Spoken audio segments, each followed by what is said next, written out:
Monday Night Live from Biergarten in Boca Raton. And it's good to be with you again. Every single Monday night through the course of the FAU football season, it is Monday Night Live. Again, on location, our good friends, Biergarten in Boca Raton, Eric and the whole crew here right off of Federal, Biergarten in Boca Raton. Now, a reminder for all of this as well, it is not just this show on YouTube and on X every single Monday night here from Biergarten in Boca Raton. Come on out, by the way, the Ken LaVicka guarantee. First beer on me. Your first beer, your first drink on me. Your first pint of beer on yours truly, Ken LaVicka. I'm busting out the credit card. I'm taking care of you here at Biergarten in Boca Raton. So come on here every Monday night, even if we're on a bye week like we are this coming weekend at Biergarten in Boca Raton. Now, for those of you who can't make it to Biergarten in Boca Raton, this will be in its regular podcast form, posted every single Wednesday. For now, jump in the chat if you're watching this live on YouTube or on X at KLV Says. If you need help spelling that, I can't do anything for you, and you probably shouldn't get involved anyways. Robes Law Group, ROBES, Robes Law Group. RobesLawGroup.com. They are the presenting partner of the Florida Atlantic Voice, and as always, we don't do anything we do without them, so we really appreciate it. This, the only live show you're going to find when it comes to FAU athletics, FAU football, FAU basketball, and the entire thing. All right, so I'm going to go ahead like I did yesterday, and thanks to Robbie Lastella at New Era Preps for helping out as always, and jumping on the day after. But I'm going to give a little bit of a COI here, okay? So this is not going to be, again, after a disappointing loss in the Shula Bowl, this sucks, that's terrible, I give up, season's over. I'm just not going to do that. And if you're going to send me something in the chat along the lines of X sucks, Y sucks, this is who to blame, I'm not doing that. I'm not going to respond to it. I am not going to give it any sort of light of day because, one, it's not necessary, especially after week 3 of a college football season with 9 games left to go. And 2, I am the play-by-play voice of this school, and I am someone who stands shoulder to shoulder with Zach Kitley. I'm someone who stands shoulder to shoulder with John Jacobs. I'm not going to disrespect them.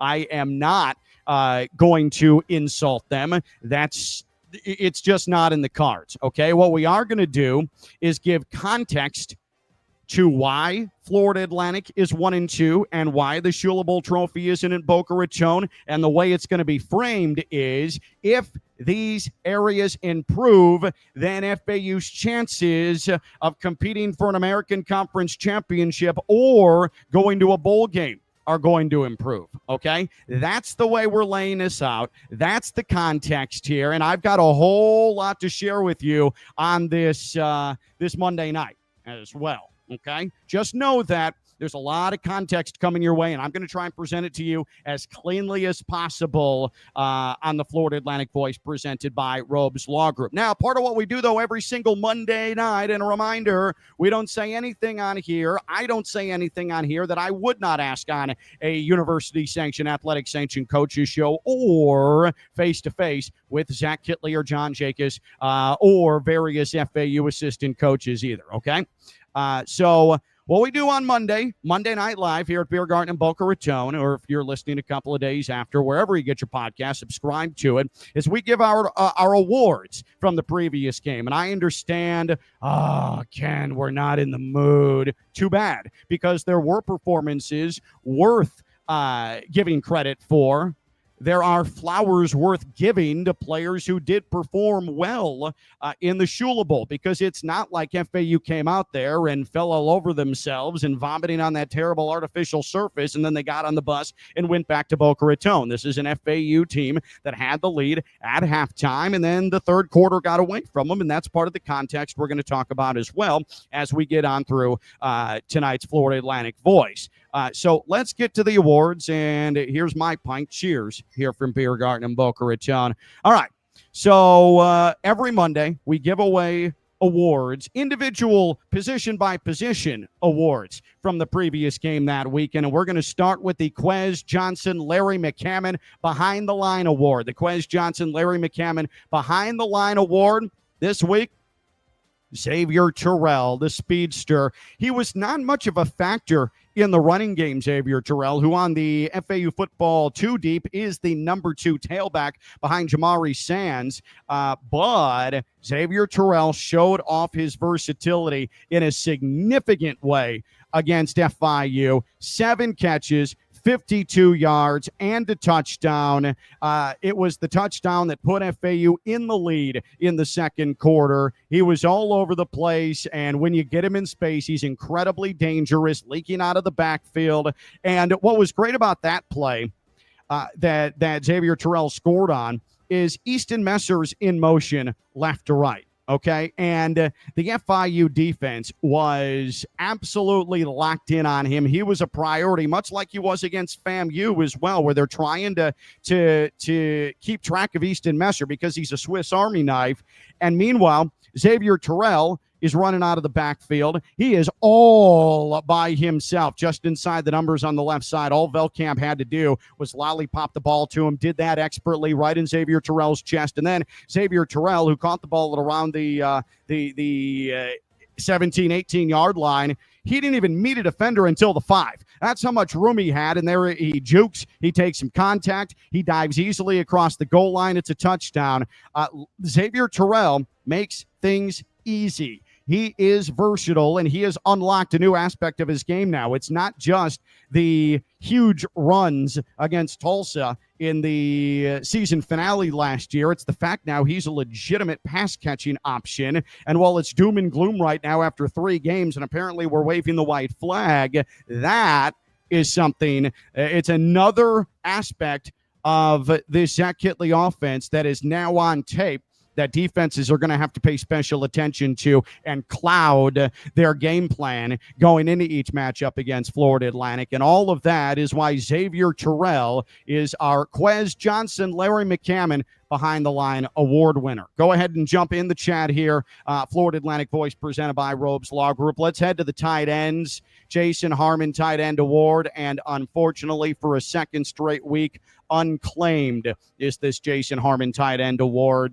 There were no catches from tight ends last week, and this week Michael Kirch and Martavius Collins, they combined for 1 catch. That was courtesy of Mike Kirch. So we're not going to give it away this week. We're going to carry over because we don't switch names on these awards until they're won. And the man who perfected the Harmon Hop deserves to have this award go to an individual. So we'll hold over for a 3rd straight version of the award 2 weeks from now, coming off of the conference opener at home against Memphis. And a quick reminder on that before I forget, the American Conference announcing today that that's either going to be a 4:00 kick on ESPN2 at Flagler Credit Union Stadium or a 7:00 kickoff on ESPNU. One of those 2 things, okay? Now let's head to the wide receivers. The Roosevelt Bynes Wide Receiver Award. Shout out Roosevelt Bynes and his last-second miracle catch against Middle Tennessee State back in 2004 to beat the Blue Raiders. Roosevelt Bynes Wide Receiver Award goes to, this is not a surprise to anybody, Jay Sean Platt. Jay Sean Platt, FAU leading receiver against Florida International, 5 catches for 90 yards. And the reason he gets this award and what put him over the top is it's not just the 5 catches, 90 yards, but FAU's first scoring drive. He had consecutive 31-yard receptions, or he did most of it after the catch, and then his glorious deep ball, Caden Veltkamp to Jay Sean Platt, 38-yard catch, where he got by the DB and made a diving catch back to the quarterback, landed hard at the 4-yard line, hung on, and to me, that's the that is probably tied with the Dom Henry FAMU, his second touchdown catch, that acrobatic Dom Henry catch where he reached around a defender and caught the ball with one hand, tucked it into his chest, got the foot down in the back of the end zone. I think Ja'Shawn Platt, that deep ball reception and that Dom Henry touchdown catch, those are the, at least stylistically, right, degree of difficulty, those are the two best catches of the year to this point. Still a lot of football left to actually claim that. Let's head to the men up front, and objectively, it was a difficult game for the offensive line, except for one man who statistically, according to Pro Football Focus, came out looking really, really good. The Moose Johnson Offensive Line Award. Moose Johnson, one of my favorite players to ever come through FAU. In every sense of the term, just a cuddly giant teddy bear, that Moose Johnson. Vinny Fiacable, FAU center, gets the Moose Johnson Offensive Line Award. He came into this year with only 3 appearances in his entire college career at Indiana. That includes a redshirt season. And against FIU, and really for the most part during the 3 games so far this year, he's been solid, he's been consistent. But according to Pro Football Focus, Vinny Fiacable, he ended up not giving up a single pressure allowed in 58 pass blocks. Not a single pressure allowed in 58 pass blocks for Vinny Fiacable. In fact, on the season, let's extrapolate that. Not only 0 pressures allowed in 58 pass blocks for Vinny Fiacable, but on the season, he hasn't allowed a pressure in 173 pass blocking attempts. Now, this is just factoring in the pass block. It is not factoring in the run block, okay? But Pro Football Focus, not a single pressure allowed against FIU, and not a single pressure allowed this season for Vinny Fiacable. Again, that's per Pro Football Focus, and digging in there was our buddy Robbie Lastella. All right, let's go to the defensive side of things. Let's head to the Ramon Rickards Defensive Line Award. Ramon Rickards Defensive Line Award, the first true sackmaster in FAU history, preceding Trey Hendrickson. He set the base so that Trey Hendrickson could thrive and get $30 million in a single season. By the way, Trey Hendrickson, the game-clinching sack for the Cincinnati Bengals yesterday, beating the Jacksonville Jaguars. He's got 2 sacks on the season. In my opinion, well on his way to surpassing the 17.5 he's got in the last 2 years. That's just my educated guess. I know the math doesn't math, but he's going to break out with a multi-sack game multiple times throughout the course of the year. All right, Ramon Rickards, Defensive Line Award for a second time this year. Wilkie Denaud, and for a second straight week. Now, the Florida Atlantic pass rush objectively struggled. There was a lot of room for a lot of the game for Keon Jenkins, okay? A lot of room for a lot of the game. But Wilkie Denaud had 3 tackles. He had a tackle for loss, and he had a forced fumble as well. He was disruptive, per usual, just like he was against FAMU when he got the first sack of the season for Florida Atlantic. So Wilkie Denaud, for a second straight week, is the Defensive Line Award winner, this time paying homage to Ramon Rickards. Wilkie Denaud, 3 tackles, 1 tackle for loss, 1 forced fumble, second time this year, second consecutive week that he has won this award. All right, linebackers, the David Hines Linebacker Award. David Hines Linebacker Award, still in the area, by the way, and I saw the very few times I'm on Facebook any longer, but David Hines and Rendell Johnson. And by the way, Rendell is going to have his name on one of these linebacker awards here before the season is done. But David Hines hanging out with Rendell Johnson, and Rendell Johnson giving David Hines his jersey. Apparently, David Hines has an entire collection of his former teammates' jerseys at his home. I love that. It honestly, like, it made me feel something because I miss those guys. And David Hines was, I called every snap of his college career. So David Hines, what a guy. Stand-up guy, proud alum of Florida Atlantic. All right, David Hines Linebacker Award. Congratulations to Kamari Johnson, who took on an extremely important role on Saturday in the Shula Bowl. Kamari Johnson needed to be violent. He needed to be all over the place. He needed to wear multiple hats in that linebacker group because Leon Hart out after leaving the FAMU game. Tyler Stolsky, he had to come off in the first half, and then he was sporadically in the game in the second half, and he is really, really trying to give it a go.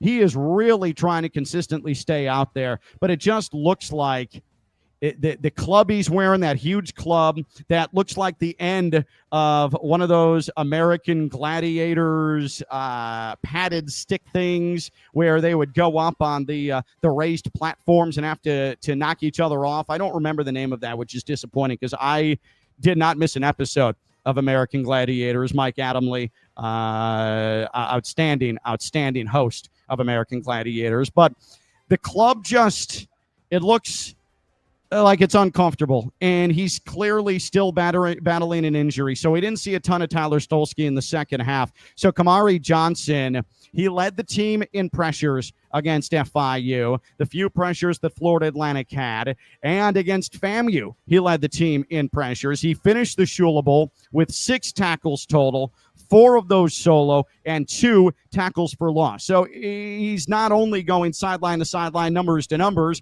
he's also in the backfield. He's also bothering the run game. So Kamari Johnson really came up big with a knocked up linebacker group in the Shula Bowl on Saturday. Let's get to the Cravon LeBlanc Defensive Back Award. Cravon LeBlanc, the pride of Belle Glade, Florida, and Glade Central High School. Cravon LeBlanc Defensive Back Award, safety Dylan Williams will win this honor. Dylan Williams was very, very active. I thought the safeties, for the exception of a couple of big hitters from Keon Jenkins and the FIU receivers, held up pretty well. Dylan Williams, 8 tackles, 7 of those of the solo variety. Cravon LeBlanc Defensive Back Award is headed to Dylan Williams. And then our final position group award.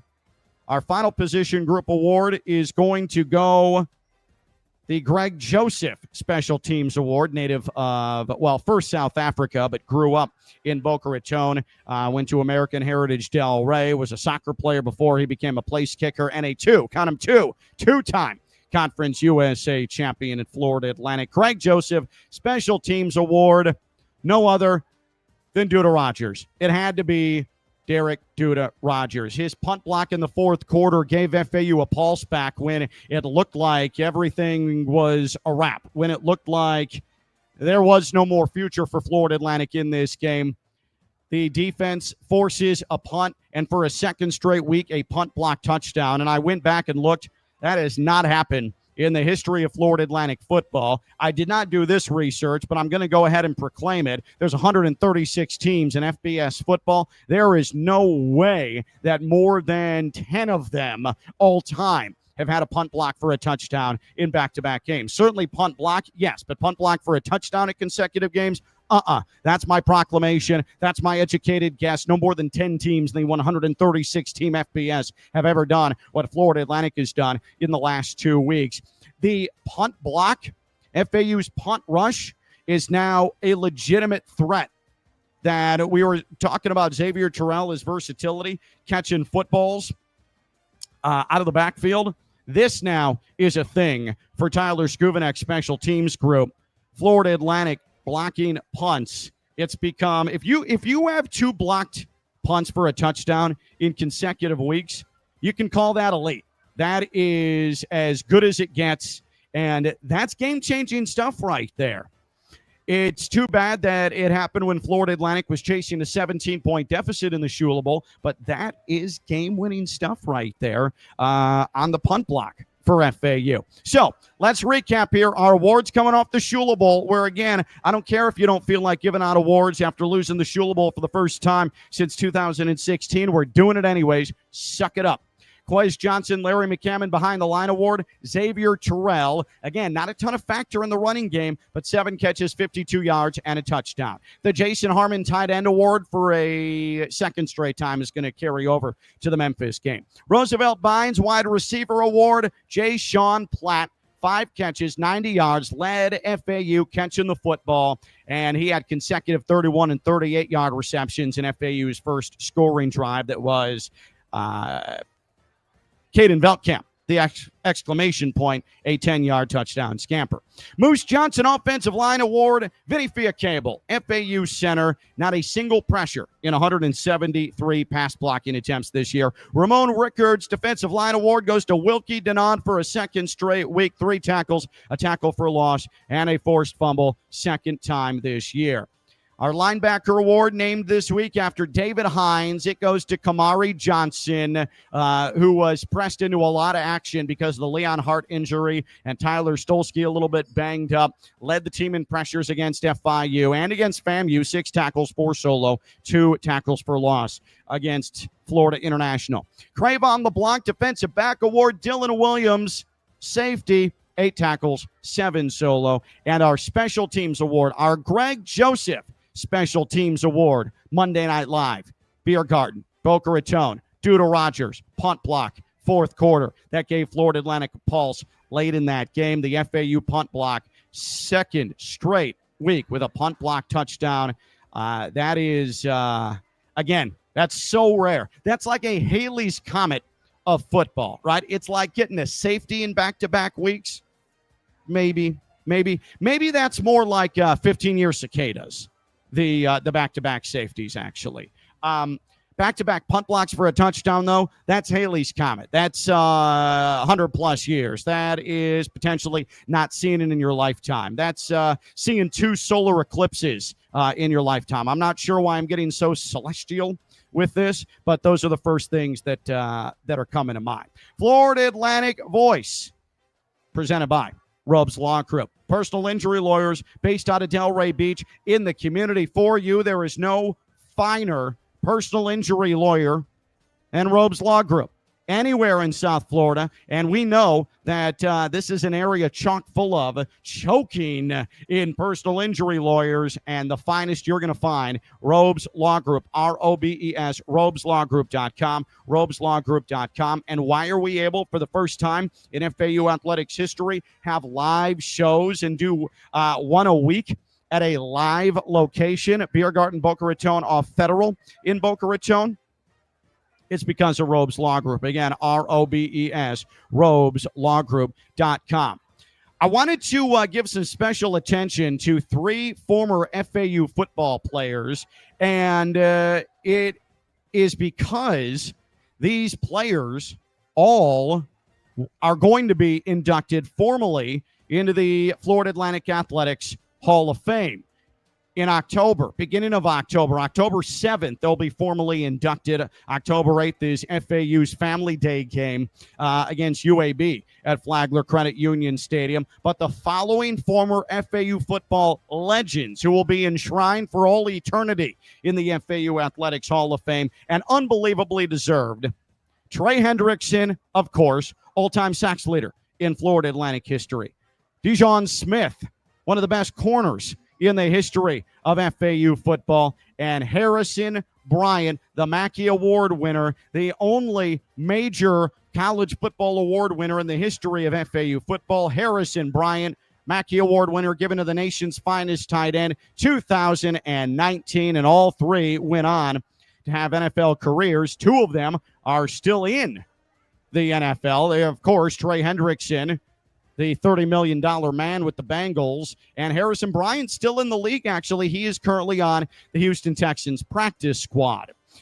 Dijon Smith is the highest draft pick in FAU football history. He went 3rd overall in his year of the NFL draft. Trey Hendrickson, I was trying to think what his finest moment in an FAU uniform is, and I keep going back to 2014. He had the game-winning sack against high-flying all-offense. Jeff Brom led Western Kentucky.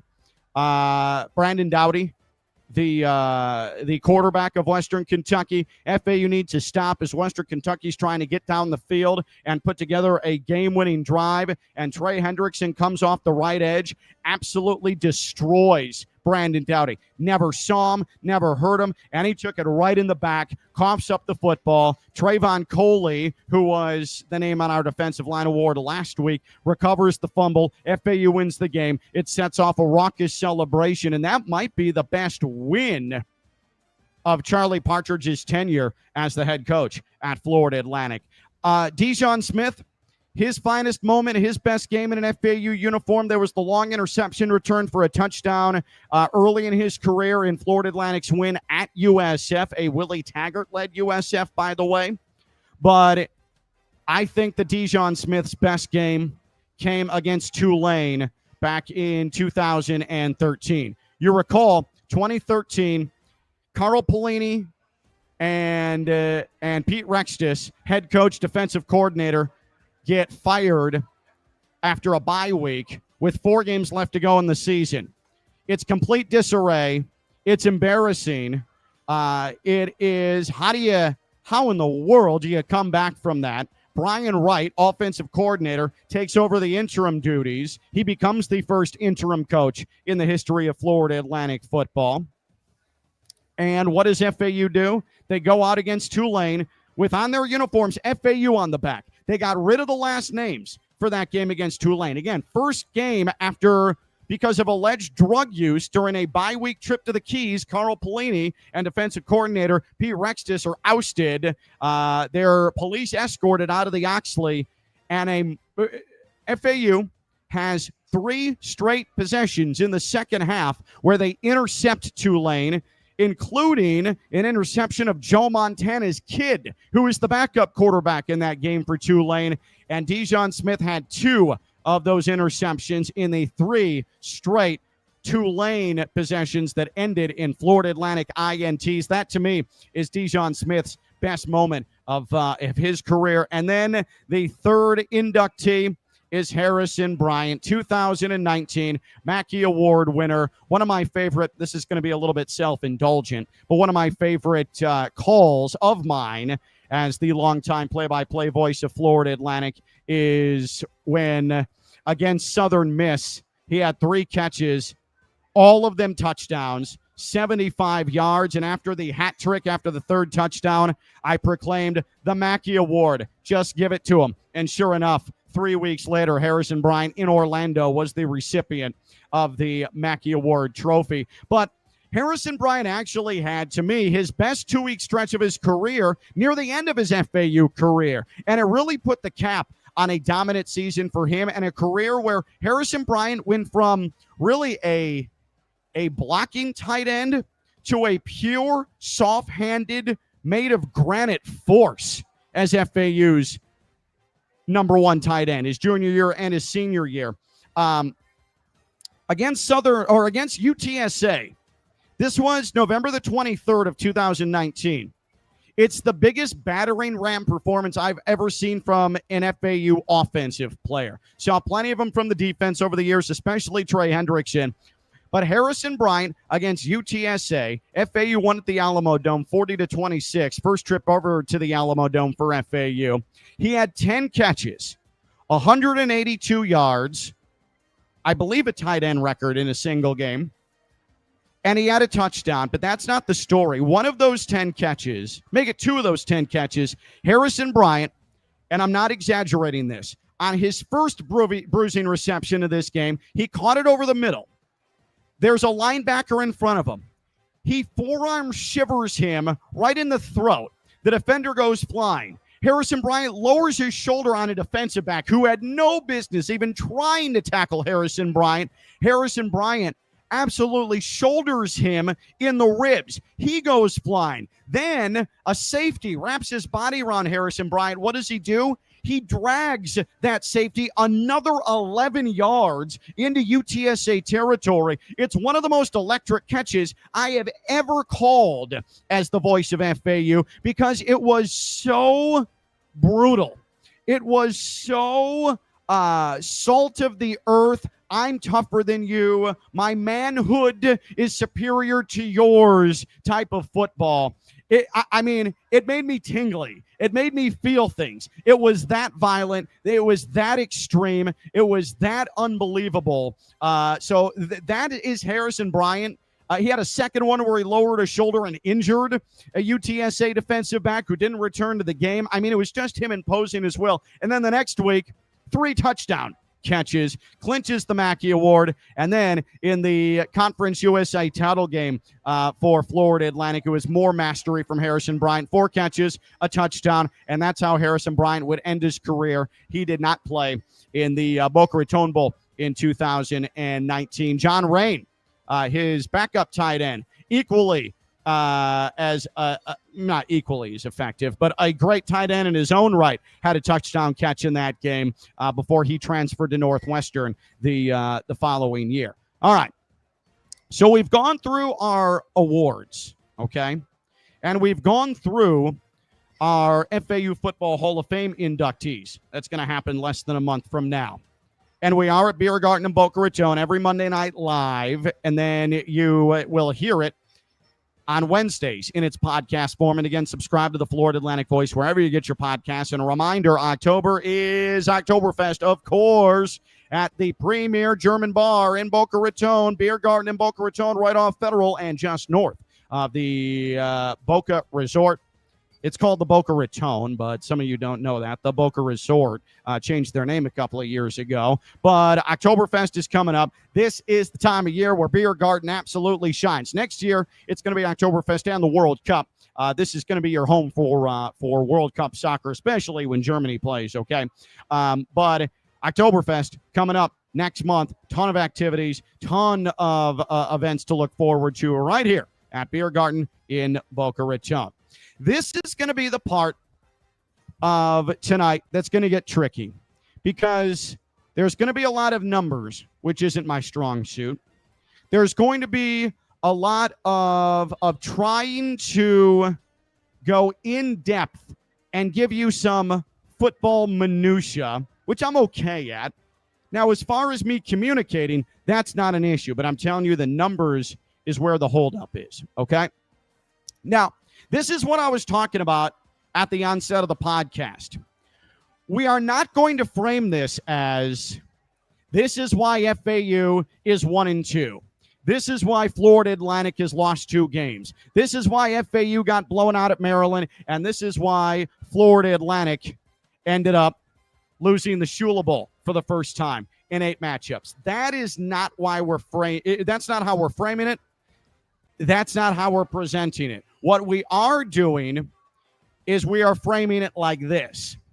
These things, if they improve, these following aspects, if they improve, will help FAU win enough games to become bowl eligible at least in 2025, okay? This is what, if it gets improved, and it can. This is a big bye week, and this is a chance where coaches get to evaluate, look at film, and get another look at maybe who has popped for them, maybe who can contribute that hasn't gotten a ton of time to this juncture, okay? But this is, if it improves, this is going to be a successful year, even with the Shula Bowl loss for Florida Atlantic. And there's chapters to this. I think this is an entire story. And the chapters I have laid out as such. Penalties and the death quarter. That's chapter 1. Penalties and the death quarter. Number 2, field position. That's the second chapter, okay? Our third chapter is 4th down conversions. Our 5th chapter is Caden Veltkamp, and we're not just singling him out, but he is the quarterback and the most important player on this team. There is tight ends. That is the penultimate chapter and the final chapter in if these improve, then Florida Atlantic will have a successful season. FAU pass rush. Okay? Let's start with chapter 1, penalties and death quarter. Penalties and death quarter. Okay? So we know And it was focused on vastly in the day after edition of the Florida Atlantic Voice yesterday, Sunday, with myself, Robbie Lestill, and New Era Preps, breaking down our reactions and giving your reactions to what happened Saturday night at the Shula Bowl. And again, the chat is open. If you want to add anything, feel free here tonight in the live edition, the live portion of this podcast, presented by Robes Law Group and here at Biergarten in Boca Raton. Penalties and the death quarter. So FAU, 11 penalties for 92 yards against FIU. You are going to lose a lot of games with 11 penalties, 92 yards. I would say 9 out of 10 times you lose that football game. 11 penalties, 92 yards. So a lot of this context is going to come from the 2 games that FAU has played against FBS teams. I'm not being disingenuous. I'm not trying to cherry pick, but I think because it's FBS teams the rest of the way, and Florida Atlantic's game against FAMU was always going to be a tune-up for the Shula Bowl, you're talking about FAU in the 2 games against FBS. Maryland, FIU. Florida Atlantic in its 2 FBS contests has racked up 18 penalties. They are tied for 93rd in the nation in penalty yards per game. That's the bottom half of the country. 61.3 penalty yards per game for Florida Atlantic in their 2 FBS contests. And that's the 4th most penalty yards in the American Conference, okay? It's not just the penalties and the penalty yards that I'm sure are driving Zach Kittley absolutely insane. It's the type of penalties that they are as well.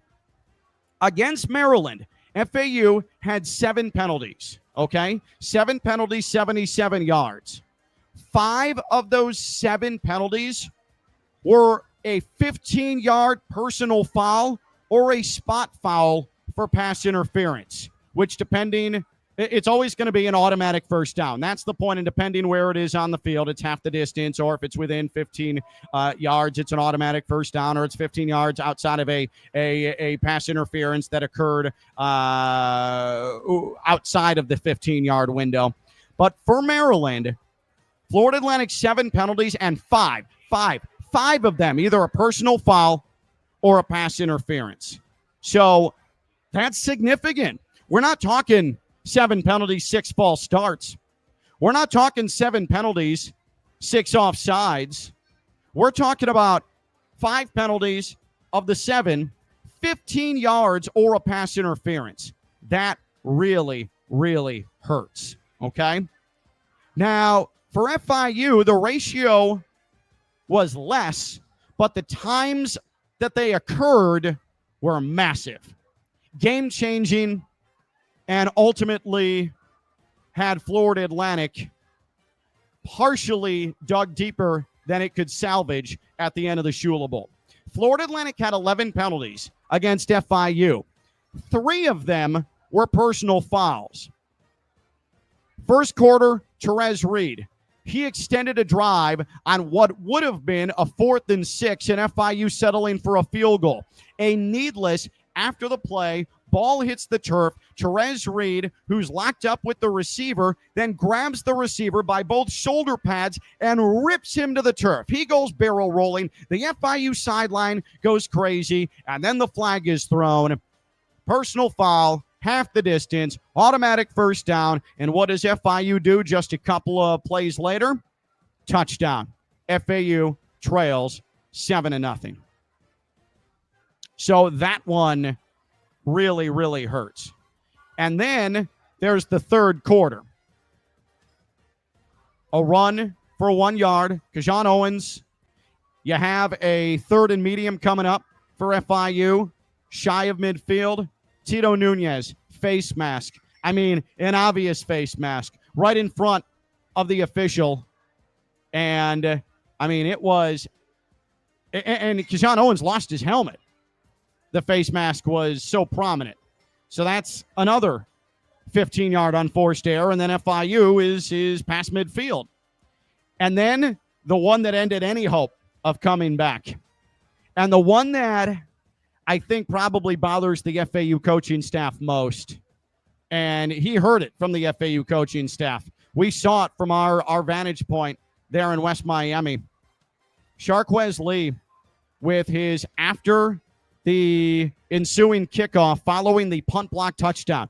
FAU sideline is going. There's some juice now, really, for the first time in the second half. Florida Atlantic's to within 10, and there is still a bunch of time left. We're at over 8 minutes left to go in this game. And Sharquez Lee, the play is over. The play is dead. He gets baited into a silly personal foul.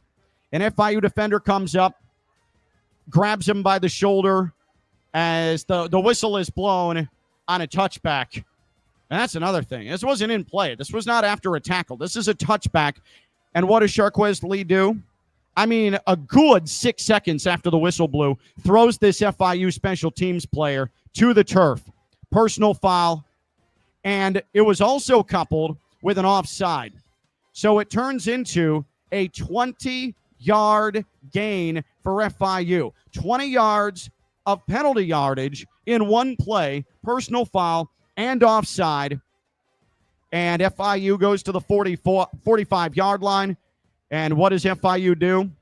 They end up eating almost 4 minutes off the clock, and that's your game. It's a wrap. It was just so demoralizing.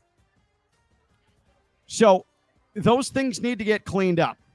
So against FBS teams, Florida Atlantic has committed 10 penalties of the 15-yard variety or a pass interference spot foul. Okay? 10 penalties in the 2 games against FBS teams that are 15-yarders or pass interference calls. That's tough. That's tough to overcome. And that's why I put it as, if that improves it, and it's not going to be difficult to improve that. That's the thing. That's an easy fix. And I'm sure Zach Kitley and company look at that and they say, yeah, we can absolutely stop hurting ourselves like that. And so, again, you cut down on the penalties, period.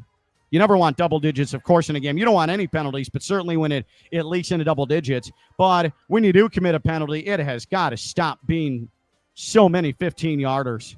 That's just lack of discipline right there, and that's what hurts. And then there's the death quarter part of this. FAU, really, it's sort of put these games away or put these games out of reach.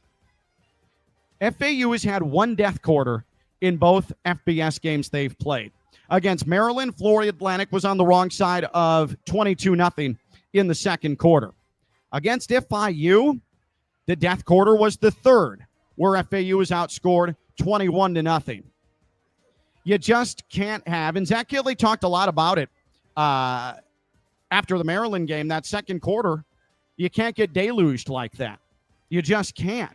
And FAU ended up getting deluged by FIU in the third quarter. And if you want to go back to the third quarter against FAMU, just bringing that game in for a second, Florida Atlantic's been outscored 28-0 coming out of the locker room the last 2 games.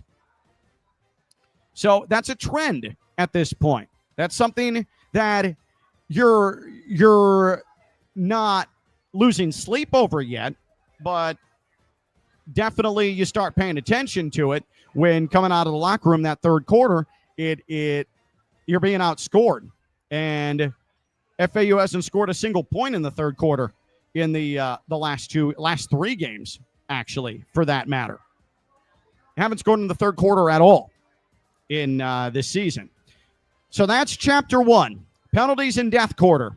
Too many penalties, especially of the 15-yard or pass interference variety. That can be fixed easily. The being outscored vastly in one quarter a game, that can be fixed. And again, the way we're framing this, these are things that if they're fixed, then FAU has a successful year. Not, oh, FAU stinks because of this. We're not doing that. We're not going that route. We're just not. Not after 3 games. And I'm just not going to ever say that, okay? Field position is chapter 2. Field position, chapter 2. Against Maryland, Maryland's starting field position was its own 33. The only reason it was its own 33 is because it got affected vastly by FAU turnover on downs at the Maryland 4, first possession of the game. FAU starting field position against Maryland, its own 29.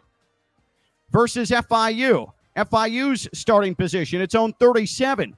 Florida Atlantic's average starting position, its own 26-yard line.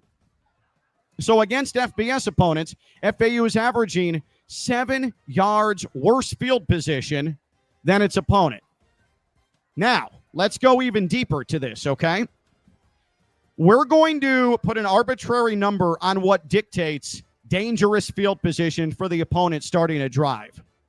And we're going to call it own 40. Your own 40 is where you start giving your defense a really difficult task to keep the scoreboard the same at the conclusion of that possession. Against Maryland, the Terrapins had 6 drives that started at the Maryland 40 or better. Maryland, of those 6 drives that started at their own 40 or better, 4 of 6 conversion rate, 20 points. There was a 7th, but we're not counting it because that was just simply the kneel down to conclude the game. So 6 drives started at the Maryland 40 or better for the Terrapins against FAU week 1, and Maryland converted on 4 of those 6. There's 20 points right there. Against FIU, it was even more damaging from a scoreboard perspective. FIU, like Maryland, had 6 drives that started at their own 40 or better. They were 3 of 6. They converted 1 less time than Maryland, but they scored 21 points. 21 points on those 3 possessions that they converted. Of the 6 where FIU started at its own 40 or better. Now, the final legit possession FIU had with the game still in the balance, they got inside the 5, didn't score, but they ate 3:57 off the clock in that time and iced the game away. All right, so Florida Atlantic so far against its 2 FBS opponents, 12 drives the defense has faced where the opponent has started at the 40 or better. The opponent has converted 7 of those 12 instances for 41 total points. That's 41 points off of dangerous field position that opponents have started with. Florida Atlantic has allowed 12 scoring drives this season. The average starting field position of the scoring drives for the 2 opponents FAU has faced in FBS play, Maryland, almost its 43-yard line, 42.7. FIU, its own 35.5-yard line.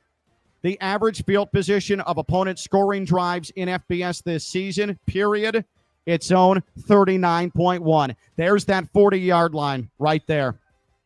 And on scoring drives against Maryland and FIU, they are starting those scoring drives on average at their 40-yard line. That tells you a lot right there. And that is definitely a trend.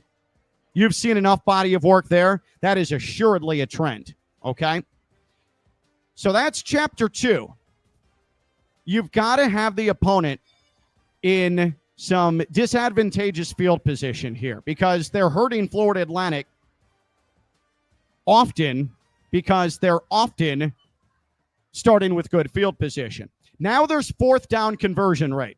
4th down conversion rate is the next thing that FAU, if it improves, Florida Atlantic's going to be in a much better spot. But FAU on 4th down, and I'm not saying that Zach Kitley's going to change his aggressiveness. He's not. This is his MO. He's going to go for it on 4th down, especially in that middle part of the field and certainly in the opponent's part of the field. Yes, it depends on the scenario, but Zach Kitley wants to go for it. And you want to know how I know Zach Kitley wants to go for it? 1, he says it all the time. And 2, Florida Atlantic has attempted on 4th down 18 times this season through 3 games.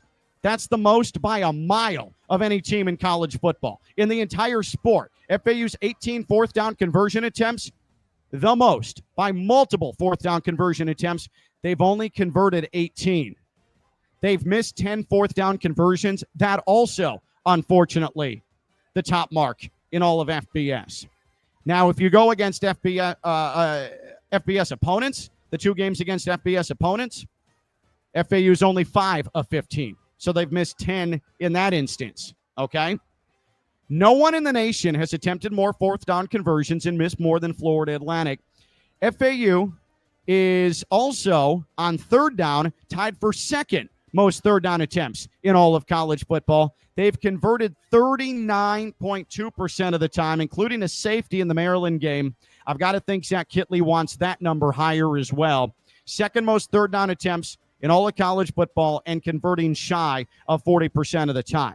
Now, against Maryland, FAU could not convert 4th and goal at the 4, 4th and 9 at the Maryland 45, and 4th and 2 at the Maryland 43. Maryland on the 4th and 9 at their own 45. They took over. FAU turnover on downs, kicked a field goal, 4th and 2 at the Maryland 43, scored a touchdown. Now, there were 3 other instances in that game where FAU was unable to convert on 4th down, but we're not going to count these in the grand scheme of things because the game was out of reach. It's unfair to focus on that. Against FIU, Florida Atlantic failed to convert on 4th down 4 different times. 4th and 6 inches at their own 48. Opening drive, FAU can't get the 6 inches. FIU would score 7 subsequently. Florida Atlantic 4th and 1 at its own 41. Couldn't get it on that 4th and short. But then that resulted in FIU turning it right back over. Keon Jenkins had a snap go right through the wickets.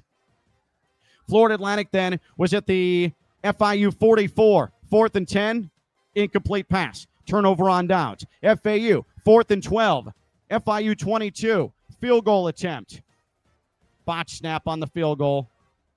And that was a crushing, destroying final 4th down conversion failure for Florida Atlantic, okay? So those lack of 4th down conversions hurt big time. And if you do the math, the average opposing starting field position on consequential 4th down misses, this is with the game still in the balance this season against FBS teams. Average opponent starting field position on these 4th down misses for FAU with the game still in the balance has been the 38-yard line, the opponent's own 38-yard line. Again, creeping up to that danger zone, that own 40 we were laying out. And of those 4th down misses where the team started at their own 38, Florida Atlantic's defense has been dinged for 17 total points, okay? So, again, you see how the point shifts happen. You see how this affects your chances at winning. Let's go to our next chapter. Only a couple more left here. Biergarten in Boca Raton. Monday Night Live. Biergarten in Boca Raton. And a reminder, when you come out to Biergarten in Boca Raton, your first beer is free. Your first beer is free, including a free Florida Atlantic Voice t-shirt. A free Florida Atlantic Voice t-shirt right in your lap, right there. Or you can wear it. And your chance to win a dash cam, a dash camera. Now, this is presented by Red Tiger. And this is part of a sweepstakes. This is a sweepstakes. You come out, you enter the sweepstakes, Robes Law Group app, and you can get yourself a dash camera right here at the Biergarten in Boca Raton. So 6 o'clock every Monday night, Biergarten in Boca Raton.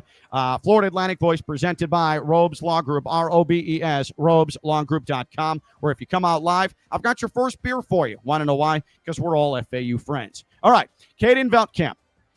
The season numbers for Caden Veltkamp are wild. I'm not sure I've ever seen a stat line like this through 3 games, okay? Caden Veltkamp, in the 2 FBS games that they've played, that FAU has played, is 63 of 99. 63 of 99 for 706 yards. That is 13th. He's the 13th leading passer in college football. Caden Veltkamp, 706 yards, number 13 in the nation in passing yards, 3 touchdown passes, a rushing touchdown, and 7 interceptions. Let me just reiterate that, how wild and up and down and topsy-turvy that stat line is. Caden Veltkamp, in the 2 games against FBS opponents, 63 of 99, 706 yards, 3 touchdowns, a rushing touchdown, 7 interceptions. That's wild. Okay? Cumulative yards, Caden Veltkamp is 13th in the nation. Okay? Overall, Caden Veltkamp has 8 passing touchdowns, 7 interceptions. I just want to make sure that if you count the FAMU game, we're laying out that he does have a positive touchdown to interception ratio. All right? And this is not piling on Caden Veltkamp. This is just giving perspective again. Forget the interceptions for a second. I want to dive into the offensive line. Against Florida International, FAU's offensive line had a hard time protecting Caden Veltkamp. Jacavian Nonar had 4 pressures allowed, left tackle. He also had 3 false starts in that game. Scarlett Jean allowed 2 pressures. Daughtry Richardson, 3 pressures allowed. Alex Atcavage, 4 pressures allowed. This is all per Pro Football Focus. Thank you to Robbie Lastella for bringing it up. The only offensive lineman who did not allow a pressure, as we laid out earlier, was the center via Cable. So the offensive line struggled against that big, talented defensive front of FIU. Now let's talk about FAU's ability to stretch the passing game vertically. Against FIU, Caden Veltkamp threw 50 passes. He was 28 of 32 for 212 yards and 2 touchdowns on passes to the flat or shorter than 10 yards in the air. Okay? So in the flat or balls that traveled less than 10 yards, Caden Veltkamp aces. 28 of 32, 212, 2 touchdowns. That's where FAU was most dangerous in the passing game. But now we start getting further down the field. Caden Veltkamp against FIU, 10 yards or more in the air. 3 of 6, 53 yards, 2 interceptions. Both of those came between the numbers, okay? Now, Florida Atlantic passing game against FIU, 20 or more yards down the field, 2 of 8. Caden Veltkamp, which is fine. 78 yards. Those were the big hitters to Dom Henry and Jay-Sean Platt. But he also threw an interception, 20 or more, okay? Now, there's a more in-depth part of this. We went through the attempts down the field. How about middle of the field? Between the numbers, Caden Veltkamp passes 10 yards or more between the numbers against FIU. 3 of 10, 53 yards, 3 interceptions. Okay? That's tough. That's tough if you don't have the middle of the field to work with. FAU passing game, Caden Veltkamp between the numbers, 10 yards or more on the season against FBS teams. 12 of 32, 37.5%, 263 yards, a touchdown, and 6 interceptions. But that also brings me to the tight end position. And I would never, ever, ever, ever sit here and try and break down tape for you, okay? Never, ever, ever, because it's not my strong suit. And the last thing I want to do is make an absolute ass of myself. And FAU coaches are Ken, what are you doing? It's just stupid. What are you seeing? Because I'm out of my depth there, okay? But I think there is a correlation if we're dealing with these numbers with FAU, Caden Veltkamp, his struggles trying to be consistent in the middle of the field, down the field, and between the numbers because, well, the tight end position hasn't really made much of an impact in the passing game to this point. Michael Kirch, 2 games against FBS opponents, 2 catches, 2 yards, 6 targets. Okay? And then against FIU, 1 catch, 8 yards, 2 targets. So against Maryland, Michael Kirch had 2 catches, 2 yards, 6 targets. Against FIU, 1 catch, 8 yards, 2 targets. Cumulatively so far this year, Michael Kirch, 3 catches, 10 yards, 8 targets. And the interception that Caden Veltkamp threw right before halftime against FIU, trying to go up 11 before the break, had to settle for up 4 on the scoreboard into the locker room. That was intended for Michael Kirch, okay? Martavius Collins against Maryland, 2 catches, 14 yards, 2 targets. Didn't have a single target against FIU. But keep in mind, if you go to the FAMU game as well, an FAU tight end didn't have a single catch. So Florida Atlantic has not gotten a ton of production from the tight ends who, in theory, would be major targets to help between the numbers, to help stretch defenses, to help DBs, linebackers, safeties have to account for them.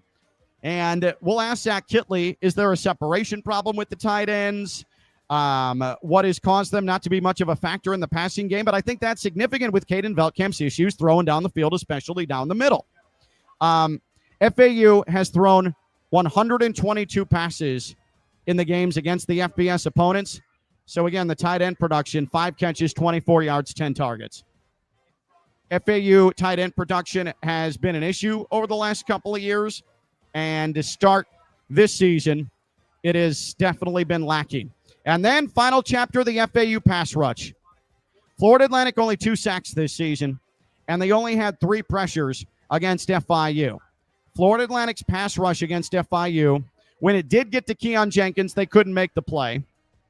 And there weren't many instances where they had Keon Jenkins in trouble in the pocket and in the backfield.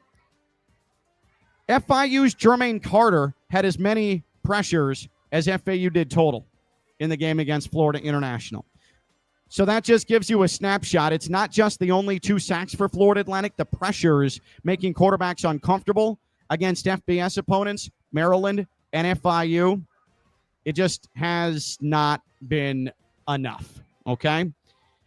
So just to recap, just an overview, if these get better, FAU is going to have a good season. We are going to be able to put the Shula Bowl loss behind us. FAU is going to compete for at least 6 wins, which is the goal this season.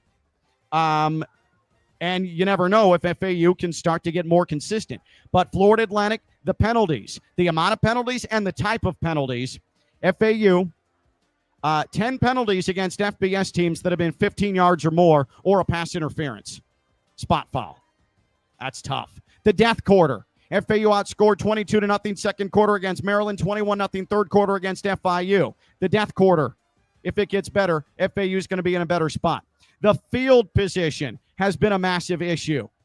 FAU allowing 12 scoring drives this season. The average starting field position of those scoring drives, Maryland, it's 42.7 yard line. FIU, 35.5 yard line. Average field position of opponent scoring drives this year, just shy of the own 40, which we have determined is the danger zone for the FAU defense and putting them in a precarious position. 4th down conversion rate.